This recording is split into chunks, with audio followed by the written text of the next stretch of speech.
मतदार यादीत सुधारणा करण्यासाठी पाठिंबा असल्याचं मुख्यमंत्री देवेंद्र फडणवीसांनी सांगितलंय। विरोधकांना आगामी निवडणुकांमध्ये पराभव दिसतोय, कायदा समजून न घेता नेरेटिव्ह सेट करण्याचा प्रयत्न असल्याचा टोला फडणवीसांनी लगावलाय। विरोधकांना काय मागण्या करायचं तेच कळत नसल्याचं देखील टीका फडणवीसांनी केली। इतके कन्फ्यूज विरोधक मी पाहिलेले नसल्याचं देखील टोला फडणवीसांनी लगावलाय।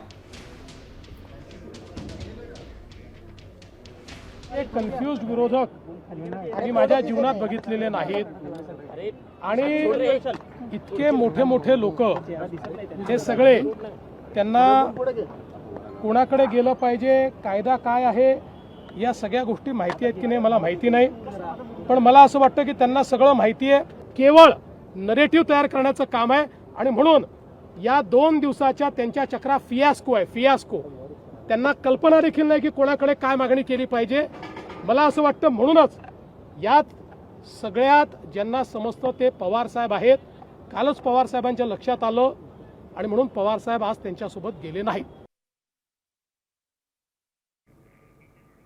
तर आपण बघतोय मुख्यमंत्री देवेंद्र फडणवीसांनी विरोधकांवर टीका केलेली आहे। इतके कन्फ्यूज विरोधक मी कधीही पाहिलेले नाहीत असं फडणवीसांनी म्हटलंय।